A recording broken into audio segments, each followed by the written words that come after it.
Qulqulluu sadan waaqa tokko ashama akkam jirtu akkam nagaa keessanii hundumti keessanii maqaa waaqa keenyaa eebbaaf kan dhuftanii amantii ishee dhugaa qabaachuu keessanii dhugaa isiniin jedha baga gammaddanii dhugaa isiniin jedha baga gammaddanii.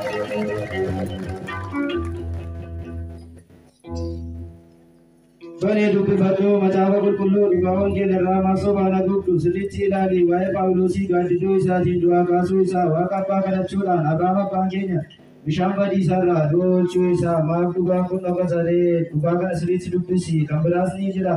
Maariyaamaati keenya garaa haadhaa keessa teesse du'aa kaasuun ishee maaliif dagatama? Maariyaamaati keenya du'aa kaasuun ishee maaliif dagatama? Mee obboleessa koo kanatti amantuu kanatti waammattu isheedha kan ishee waammattuuf tokko lama jedhii hunda isaanaaf ibsi isheen fayyistuudha gara laafettiidha jettee too dubbatta isheen fayyistuudha gara laafettiidha jettee too dubbatta. Egaan obboleessaa dhugaa kee dubbatte isheen arabsituudha bara kakuu moofaa taraasuu eegalte waadaa abbootiidhaan isheen gooftaa deesse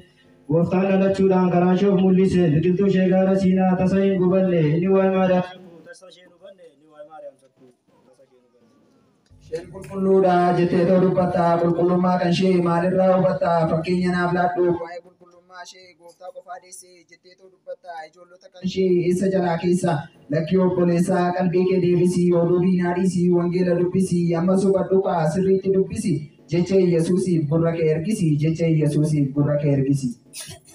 Durbeen qulqulleettiin fooniin durbaa yaadaan durbaa qulqullummaan kan ishee jawwicha gugguba balbala cufamsee karaa ba'aan arge waaqatu ittiin seenee waaqatu ittiin ba'e isa qofaa deessee durbee qulqulleettiin jedhanii dubbatan raajonni lamaanii Isaayyaas raajichaaf Hisqeelin raajii Isaayyaas raajichaaf Hisqeelin raajii.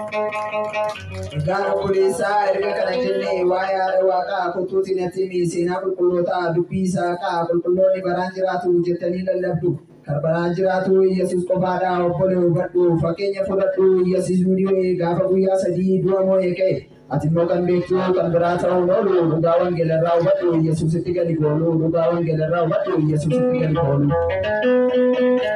Kitaabni obbolee Luqaas 19:42 baasii dubbifadhu kan inni jedhu sirriitti hubadhu ija keessan duudite immoo waanuma hunda isaa egaa obboleessaa dhugaa qalbii jijjiirradhu kan si boonyamsu hundumtuu eenyaafa waa'ee qulqullootaa tasan dagatiin maaliif yoo jette immoo eebbaaf ta'a yaadannoon isaanii maaliif yoo jette immoo eebbaaf ta'a yaadannoon isaanii. Amantaan keessanii waan hundumaa dhiistee seera waaqayyoollee karaarraa jallisee ana biratti waaqa biraa waaqa siin kennaan diddanii jettan isin immoo maaramii waaqa sinaa maaramiinis du'aa kaateetti akka ilma isheetii jettanii lallabdu warri ijoollee isheetii dhugaa qaneessaa hubatan mee anas hubachiisi sabni bal'aan taa'u kun isaa hubatu hundumaa hubachiisi sabni bal'aan taa'u kun isaa hubatu hundumaa hubachiisi. Ortodoksii seera beektii tasuma karaarraa maqnee dhugaa wangeelarraa gonkumaa hin haqnee dhugaa kee dubbatte waaqni uumaa tokko uumamni hedduudha ati gooftaa tokko seenaa haadha keenya bagaa baay'ee qabna waa'ee haadha gooftaa sodaa tokko malee olkaanee dubbanna isheen du'aa kaatee samitti ol ba'uun dinqiidha jettanii maaliif yoo jette immoo ofii ishee biyyoo samiidha isheen osoo samii miti taate akkamiin dandeessee garaa isheetti baatte waaqummaa deesse osoo samii miti taate akkamiin dandeessee garaa isheetti baatte waaqummaa deesse. Dhugaadha obbolee ani hubadheera waa'ee haadha gooftaa sirriitti amaneera egaan obbolootaa hunduu hubadhaa jireenya keenyaafis ishee dadaawwanka egaa obboleessaa atis kabajamii mana ishee keessatti nu haa eegdu isheen mana ishee keessatti nu haa eegdu.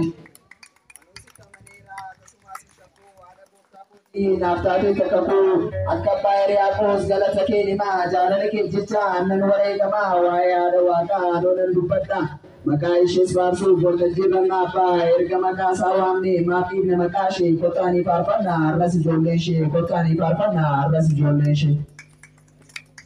Jettee miti annu gaansi beekaa jireenya kooti naaf qabda akeekaa haadha koo Maariyaam abdii jireenya koo ani si waammadha naaf kottu giiftii koo waltajjii hayyootaa qomoo warra eebbaa araara kee jecha hunduu si jaallata itti aduun dhugaa Maariyaam sirraa dhufe waadaa araara kee maqaa kee jajanna simboo dandeettaa dubboota kaan irraa ililleen faarsinaa Maariyaam haadha gooftaa ililleen faarsinaa.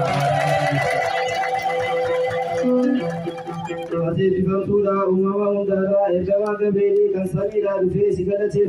galateeffachuudhaaf maal ta'a dhaloonni yoo kana hubate si galateeffachuudhaaf dhaloonni maal ta'a yoo kana hubate si galateeffannaa nuti ijoolleen addaamii ol kaatee faarsina Ati nu jalqabsiiste nu xumursiiste galanni siif haa ta'u giiftii boqonnaa deesse.